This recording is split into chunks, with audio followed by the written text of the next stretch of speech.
India बनाम भारत के नाम पर इस समय देश में राजनीति गर्म है, क्योंकि जिस तरीके से राष्ट्रपति कार्यालय से G20 के उपलक्ष्य में जो 9 तारीख को राष्ट्रपति भवन में एक प्रतिभोज होने वाला है, उसमें विदेशी मेहमानों को आमंत्रण भेजा गया था, जिसमें प्रेसिडेंट ऑफ इंडिया से प्रेसिडेंट ऑफ भारत कर दिया गया था, जिसके बाद से विपक्षी खेमे में जमकर हलचल तेज हो गई थी। और उसके बाद विपक्षी खेमा लगातार ये आरोप लगा रहा है कि सरकार संविधान को बदलने की कोशिश कर रही है। इस पर बातचीत करने के लिए हमारे साथ भारतीय जनता पार्टी के प्रवक्ता अशोक पांडे जी मौजूद हैं। सर, बहुत बहुत स्वागत है। सर, जिस तरीके से जो विपक्ष का है उसका लगातार ये कहना है कि विपक्षी एकता के कारण बीजेपी घबराई हुई है, और उसके बाद उसने इंडिया नाम जब से सुना है तब से वो हरकत में है, और उसका एक परिणाम है कि प्रेसिडेंट ऑफ इंडिया से प्रेसिडेंट ऑफ भारत हो गया है। देखिए, पहली बात तो इंडिया दगे हुए कारतूसों का एक जमौड़ा है, भ्रष्टाचारियों का अड्डा है, बल्कि उसे हम कह सकते हैं ये चोरों की बारात है। कोई स्पेक्ट्रम घोटाले में है, कोई भरभरा के पुल गिराने वाले नीतीश कुमार जी हैं, हत्यारी दीदी है, और चारा चोर एक जगह खड़े हैं। ये उसी तरह है जैसे कि स्टेशन पर एक भीख मांगने वाली रानू मंडल गाना गा रही थी, तो सब लाए बताए कि ये लता मंगेशकर का विकल्प है। उसी तरह ये सब इंडिया बना के एक जगह खड़े होकर कह रहे हैं कि ये मोदी का विकल्प है। चुनाव के बाद फिर ये रानू मंडल की तरह स्टेशन पर गाना गाते नजर आएंगे। और रही इंडिया भारत की बात, जो लोग इंडिया के खेमे में हैं उनको शायद नहीं पता कि डॉक्टर राम मनोहर लोहिया कहते थे कि इस मुल्क के अंदर 2 देश चल रहे हैं। एक देश 80% है भारत जो गांव में रहता है, 30% भारत जो उच्च घराने का इंडिया, जो उच्च घराने का प्रतीक है वो इंडिया है, जहां गांव बसता है वो भारत है। डॉक्टर राम मनोहर लोहिया कहते थे, और उन्हीं के सिपाही जो अपने को कहते हैं परिवारवाद चलाने वाले लोग आज इंडिया इंडिया चिल्ला रहे हैं। और भारत बनाम इंडिया की लड़ाई है, ये लोहिया जी चाहते थे। आज वो उस जंग में भारत विजयी होगा और इंडिया परास्त होगा, इसमें कोई दो राय नहीं है।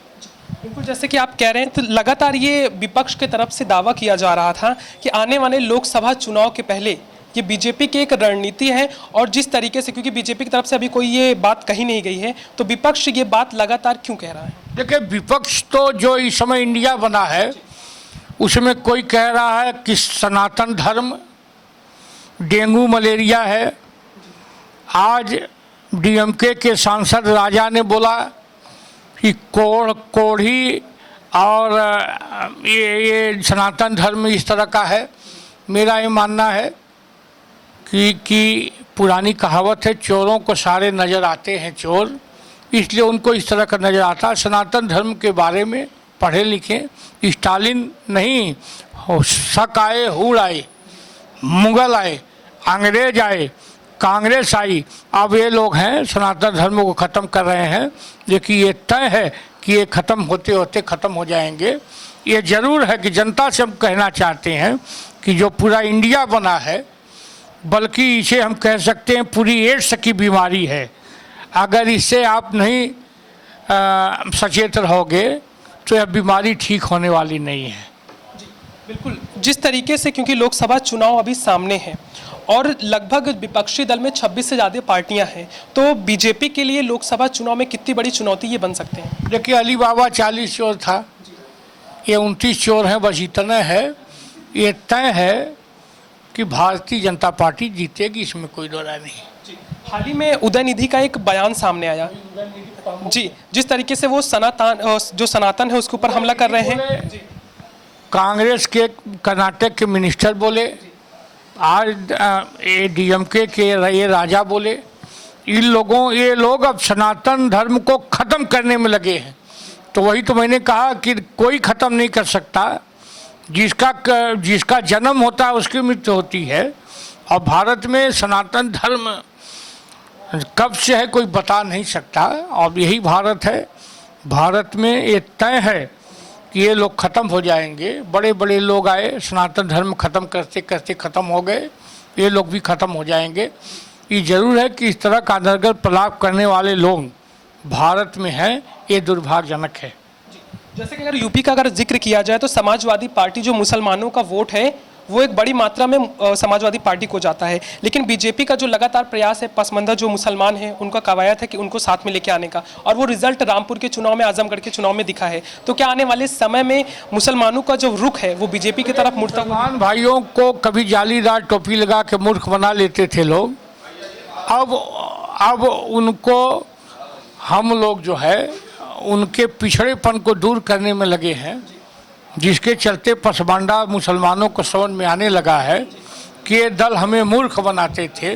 तो भारत का मुसलमान, प्रदेश का मुसलमान मूर्ख बनने वाला नहीं है, और ये तय है कि वो पसमांडा मुसलमान, यानी पसमांडा का मतलब है फारसी भाषा में पिछड़े हुए मुसलमान, वो भारतीय जनता पार्टी की तरफ आकर्षित हो रहे हैं।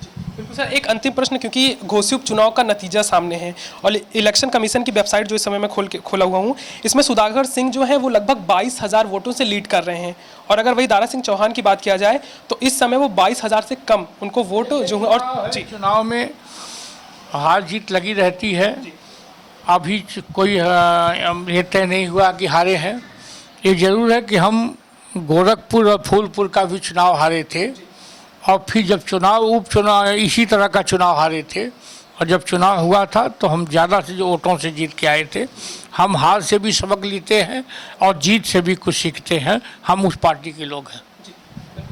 तो जिस तरीके से आप सर को सुन रहे थे, सीधे तरीके से ये कह रहे हैं कि आने वाला समय जो है वो बीजेपी लगातार वो मेहनत कर रही है और जनता के बीच में जा रही है, और आने वाले लोकसभा चुनाव में बीजेपी पूर्ण बहुमत की तरफ बढ़ने की कतार में है। कैमरा पर्सन सुधीर के साथ समीर अहमद हाशमी, न्याय 24, लखनऊ।